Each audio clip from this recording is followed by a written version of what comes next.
ನ್ಯೂಸ್ಗೆ ಸ್ವಾಗತ. ರಾಜಕೀಯದ ಇಂಟ್ರೆಸ್ಟಿಂಗ್ ಸುದ್ದಿಗಳನ್ನ ಕ್ವಿಕ್ ಆಗಿ ಹೇಳ್ತೇನೆ. ನಾನು ಶ್ವೇತಾ. ನೀವು ಸುದ್ದಿಯಾನದ ಸಬ್ಸ್ಕ್ರೈಬರ್ ಆಗೋದಕ್ಕೆ ಮರಿಬೇಡಿ. ಇವತ್ತು ಇಂಡಿಯಾ ಮತ್ತು ಎನ್ಡಿಎ ಒಕ್ಕೂಟದ ಪಕ್ಷಗಳ ಸಭೆ ದೆಹಲಿಯಲ್ಲಿ ನಡೀತಾ ಇದೆ. ಈ ಬೆನ್ನಲ್ಲೇ ಎನ್ಡಿಎ ತೊರೆದು ನಿತೀಶ್ ಕುಮಾರ್ ಇಂಡಿಯಾ ಮೈತ್ರಿಗೆ ಹೋಗ್ತಾರೆ ಎಂಬ ಪ್ರಶ್ನೆ ಈಗ ಎದ್ದಿದೆ. ಯಾಕಂದ್ರೆ ಬಿಹಾರ ಸಿಎಂ ನಿತೀಶ್ ಕುಮಾರ್ ಮತ್ತು ಆರ್ಜೆಡಿ ನಾಯಕ ತೇಜಸ್ವಿಯ ಒಟ್ಟಿಗೆ ಕಾಣಿಸಿಕೊಂಡಿದ್ದಾರೆ. ಒಂದೇ ವಿಮಾನದಲ್ಲಿ ದೆಹಲಿಗೆ ಪ್ರಯಾಣಿಸಿ ಅಚ್ಚರಿ ಮೂಡಿಸಿದ್ದಾರೆ. ವಿಮಾನದಲ್ಲಿ ನಿತೀಶ್ ಕುಮಾರ್ ಮುಂದುಗಡೆ ಸೀಟ್ನಲ್ಲಿ ಕುಳಿತಿದ್ರೆ ಹಿಂದುಗಡೆ ತೇಜಸ್ವಿ ಆಸೀನರಾಗಿದ್ದಾರೆ. ಇಬ್ಬರು ನಾಯಕರು ವಿಮಾನದಲ್ಲಿ ಮಾತನಾಡಿದ್ದಾರಾ ಅನ್ನೋದು ತಿಳಿದು ಬಂದಿಲ್ಲ. ಇಂಡಿಯಾ ಒಕ್ಕೂಟ ಈಗಾಗಲೇ ನಿತೀಶ್ ಕುಮಾರ್ ಅವರನ್ನ ಮೈತ್ರಿ ಮಾಡಿಕೊಳ್ಳುವಂತೆ ಆಹ್ವಾನ ನೀಡಿದೆ. ಹೀಗಿದ್ರೂ ನಿತೀಶ್ ಕುಮಾರ್ ಇಲ್ಲಿವರೆಗೆ ಯಾವುದೇ ಅಧಿಕೃತ ಹೇಳಿಕೆ ನೀಡಿಲ್ಲ. ಇದೀಗ ವಿಮಾನ ಪ್ರಯಾಣ ಭಾರಿ ಅಚ್ಚರಿಗೆ ಕಾರಣವಾಗಿದೆ. ಸುಧಾಕರ್ ಒಂದೇ ಒಂದು ವೋಟ್ ಹೆಚ್ಚು ಪಡೆದು ಗೆದ್ರೆ ರಾಜೀನಾಮೆ ನೀಡ್ತೀನಿ ಅಂತ ಹೇಳಿರುವ ಚಿಕ್ಕಬಳ್ಳಾಪುರ ಕಾಂಗ್ರೆಸ್ ಶಾಸಕ ಪ್ರದೀಪ್ ಈಶ್ವರ್ ಅವರಿಗೆ ಅವರ ಮಾತೆ ದುಬಾರಿಯಾಗಿದೆ. ಇನ್ನು ಈ ಬಗ್ಗೆ ಡಾಕ್ಟರ್ ಕೆ ಸುಧಾಕರ್ ಬಳಿ ಮಾಧ್ಯಮ ಪ್ರತಿನಿಧಿಗಳು ಕೇಳಿದಾಗ ನಾನು ಅಷ್ಟು ಪ್ರಬುದ್ಧ ರಾಜಕಾರಣಿ ಬಗ್ಗೆ ಮಾತನಾಡಲ್ಲ ಅಂತ ಕುಹಕವಾಡುವ ಮೂಲಕ ಪ್ರತಿಕ್ರಿಯೆ ನೀಡಿದ್ದಾರೆ. ತಮ್ಮ ಗೆಲುವಿನ ಬಗ್ಗೆ ಮಾತನಾಡಿದ ಡಾಕ್ಟರ್ ಸುಧಾಕರ್, ವಿಧಾನಸಭಾ ಚುನಾವಣೆಯಲ್ಲಿ ಅನಿರೀಕ್ಷಿತ ಸೋಲಿನ ನಂತರದ 1 ವರ್ಷದ ಅವಧಿಯಲ್ಲಿ ಜನ ತಾವೇನು ಕಳೆದುಕೊಂಡಿದ್ದೇವೆ ಅನ್ನೋದನ್ನ ಅರ್ಥ ಮಾಡ್ಕೊಂಡಿದ್ದಾರೆ. ಅದಕ್ಕಾಗಿಯೇ ನನ್ನನ್ನು ಗೆಲ್ಲಿಸಿದ್ದಾರೆ ಅಂತ ಪರೋಕ್ಷವಾಗಿ ಪ್ರದೀಪ್ ಈಶ್ವರ್ಗೆ ಟಾಂಗ್ ನೀಡಿದ್ದಾರೆ. ಲೋಕಸಭಾ ಚುನಾವಣೆಯ ಫಲಿತಾಂಶ ಹೊರಬಿದ್ದ ಬೆನ್ನಲ್ಲೇ ಚಿಕ್ಕಬಳ್ಳಾಪುರ ಶಾಸಕ ಪ್ರದೀಪ್ ಈಶ್ವರ್ ಮನೆ ಮೇಲೆ ಕಿಡಿಗೇಡಿಗಳು ದಾಳಿ ನಡೆಸಿದ್ದಾರೆ. ಮನೆ ಮೇಲೆ ಕಲ್ಲು ತೂರಾಟ ನಡೆಸಿ ಕಿಟಕಿಯ ಗಾಜುಗಳನ್ನು ಪುಡಿ ಮಾಡಿದ್ದಾರೆ. ಲೋಕಸಭಾ ಚುನಾವಣೆಯ ಫಲಿತಾಂಶದಲ್ಲಿ ಡಾಕ್ಟರ್ ಕೆ ಸುಧಾಕರ್ ಗೆಲುವು ಪಡೆದ ಹಿನ್ನೆಲೆಯಲ್ಲಿ ಶಾಸಕರ ಮನೆ ಮೇಲೆ ಕಲ್ಲು ತೂರಾಟ ಮಾಡಿರುವ ಶಂಕೆ ವ್ಯಕ್ತವಾಗಿದೆ. ಸ್ಥಳಕ್ಕೆ ಪೊಲೀಸರು ಭೇಟಿ ನೀಡಿ ಪರಿಶೀಲನೆ ನಡೆಸಿದ್ದಾರೆ. ಲೋಕಸಭಾ ಚುನಾವಣೆಯಲ್ಲಿ ಎನ್ಡಿಎ ಮೈತ್ರಿಕೂಟ ಬಹುಮತ ಪಡೆದಿದೆ. ನರೇಂದ್ರ ಮೋದಿ 3ನೇ ಬಾರಿಗೆ ದೇಶದ ಪ್ರಧಾನಿಯಾಗಲು ಸಜ್ಜಾಗಿದ್ದಾರೆ. ಜೂನ್ 8ರಂದು ಸಂಜೆ ಪ್ರಧಾನಿ ಮೋದಿ ಪ್ರಮಾಣ ವಚನ ಸ್ವೀಕಾರ ಮಾಡಲಿದ್ದಾರೆ ಅಂತ ಹೇಳಲಾಗ್ತಿದೆ. ಜೂನ್ 7ರಂದು ಸಂಸತ್ ಭವನದಲ್ಲಿ ಎನ್ಡಿಎ ಸಂಸದರ ಸಭೆ ನಡೆಯಲಿದೆ.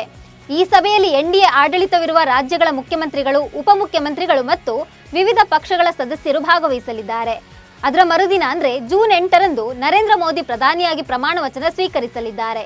ಈ ಪ್ರಮಾಣ ವಚನ ಕಾರ್ಯಕ್ರಮ ಸಂಜೆ 7 ಗಂಟೆಯಿಂದ 8 ಗಂಟೆಯವರೆಗೆ ನಡೆಯಬಹುದು ಅಂತ ಹೇಳಲಾಗ್ತಿದೆ. ಪ್ರಧಾನಮಂತ್ರಿ ಸ್ಥಾನಕ್ಕೆ ನರೇಂದ್ರ ಮೋದಿ ರಾಜೀನಾಮೆ ಸಲ್ಲಿಸಿದ್ದಾರೆ.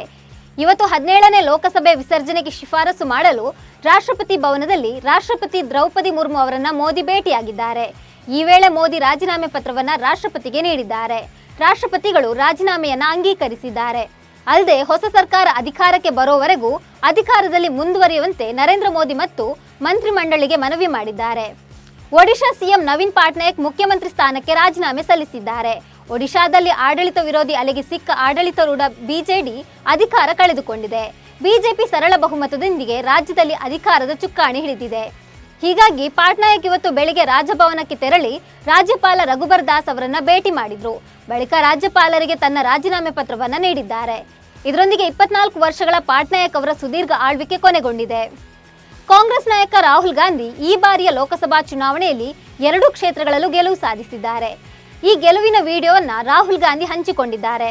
ವಯನಾಡು ಮತ್ತು ರಾಯ್ಬರೇಲಿಯ ಜನರ ಅಪಾರ ಪ್ರೀತಿಗೆ ನಾನು ತುಂಬಾ ಕೃತಜ್ಞನಾಗಿದ್ದೇನೆ ಅಂತ ಹೇಳಿದ್ದಾರೆ. ಸದ್ಯ ರಾಹುಲ್ ಗಾಂಧಿ 2 ಕ್ಷೇತ್ರಗಳಲ್ಲಿ ಗೆದ್ದಿರೋದ್ರಿಂದ 1 ಸ್ಥಾನಕ್ಕೆ ರಾಜೀನಾಮೆ ನೀಡಬೇಕು. ಆದರೆ ರಾಹುಲ್ ಗಾಂಧಿ ವಯನಾಡ್ ಕ್ಷೇತ್ರ ರಾಜಕೀಯ ಮರುಜೀವ ಕೊಟ್ಟ ಕ್ಷೇತ್ರವಾಗಿದೆ. ರಾಯ್ಬರೇಲಿ ತಮ್ಮ ಕುಟುಂಬದ ಸಾಂಪ್ರದಾಯಿಕ ಕ್ಷೇತ್ರ. ಇವೆರಡರಲ್ಲಿ ಯಾವುದನ್ನು ಆಯ್ಕೆ ಮಾಡಿಕೊಳ್ಬೇಕು ಅನ್ನೋ ಗೊಂದಲದಲ್ಲಿ ರಾಹುಲ್ ಗಾಂಧಿ ಇದ್ದಾರೆ. ಮಂಡ್ಯದಲ್ಲಿ ಭರ್ಜರಿಯಾಗಿ ಜಯ ಸಾಧಿಸಿದ ಎಚ್.ಡಿ. ಕುಮಾರಸ್ವಾಮಿಗೆ ಕೇಂದ್ರದಲ್ಲಿ ಮಂತ್ರಿ ಸ್ಥಾನ ಫಿಕ್ಸ್ ಆಗಿದ್ಯಾ? ಚುನಾವಣೆಗೂ ಮುನ್ನ ಕೇಳಿ ಬರ್ತಿದ್ದ ಅದೊಂದು ಮಾತೀಗ ನಿಜವಾಗುವಂತೆ ಕಾಣ್ತಿದೆ. ಮಾಜಿ ಸಿಎಂ ಎಚ್.ಡಿ. ಕುಮಾರಸ್ವಾಮಿ ಕೇಂದ್ರ ಸಚಿವರಾಗ್ತಾರೆ ಎಂಬ ಚರ್ಚೆ ಸತ್ಯವಾಗುವ ಕಾಲ ಸನ್ನಿಹಿತವಾಗಿದೆ. ಕೇಂದ್ರದಲ್ಲಿ ಯಾವುದೇ ಪಕ್ಷಕ್ಕೆ ಬಹುಮತ ಬಾರದ ಹಿನ್ನೆಲೆಯಲ್ಲಿ ಬಿಜೆಪಿ ನೇತೃತ್ವದ ಎನ್ಡಿಎ ಸರ್ಕಾರ ರಚನೆಯಾಗಲಿದೆ. ಹೀಗಾಗಿ ಕೇಂದ್ರದಲ್ಲಿ ಕುಮಾರಸ್ವಾಮಿಗೆ ಮಂತ್ರಿ ಸ್ಥಾನ ಸಿಗೋದು ಫಿಕ್ಸ್ ಎಂಬ ಮಾತು ಕೇಳಿ ಬರ್ತಿದೆ. ಲೋಕಸಭಾ ಚುನಾವಣೆಯಲ್ಲಿ ಸೋತ್ರು ಕೂಡ ಡಿ.ಕೆ. ಸುರೇಶ್ ಮನೆ ಚಟುವಟಿಕೆಯಿಂದ ಕೂಡಿತ್ತು.